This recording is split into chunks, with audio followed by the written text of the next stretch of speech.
मुंबईतल्या मालाड पूर्वेमध्ये काल संध्याकाळी 2 गटांमध्ये तणाव निर्माण झाला।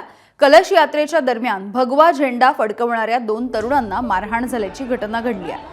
पिंपरीपाडा इथे शोभायात्रेसाठी हे दोघे जण जात असताना झेंडा फडकवण्यावरून वाद झाला आणि त्यानंतर त्यांना मारहाण करण्यात आली। दरम्यान या प्रकरणी आतापर्यंत 4 जणांच्या विरोधात गुन्हा दाखल करण्यात आलाय। तर घटनेची माहिती घेण्यासाठी विश्व हिंदू परिषदेचे पदाधिकारी आता कुरार पोलीस ठाण्यासमोर जमा झालेत। राडा झालेल्या ठिकाणी पोलीस बंदोबस्त तैनात करण्यात आलाय।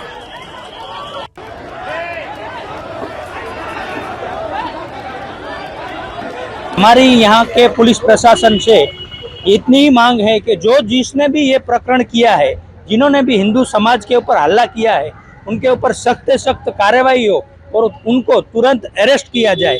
आप समझ सकते हैं कि हिंदू समाज में अगर कोई व्यक्ति भगवा झंडा लेकर निकल रहा है तो ये जो औरंगजेब की मानसिकता धराने वाले लोग हैं, ये वो देख नहीं पाते हैं और उनके ऊपर हल्ला कर देते हैं।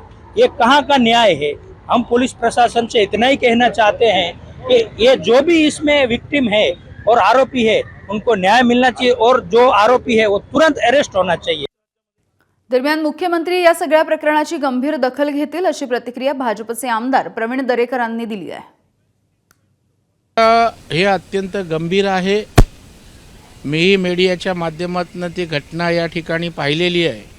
जर अशा प्रकारच्या प्रवृत्ती नववर्षाच्या दिवशी, हिंदू सणाच्या दिवशी या पद्धतीनं वागणार असतील तर मला वाटतं या प्रवृत्तींना ठेचण्याची आवश्यकता आहे।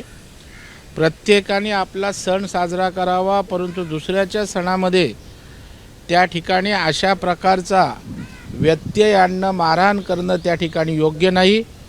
निश्चितच राज्य सरकार, पोलीस खातं आणि राज्याचे गृहमंत्री देवेंद्र फडणवीस साहेब याची गंभीर दखल घेतील आणि संबंधितांवर योग्य कडक अशा प्रकारची कारवाई होईल अशी अपेक्षा आहे। एबीपी माझा, उघडा डोळे बघा नीट।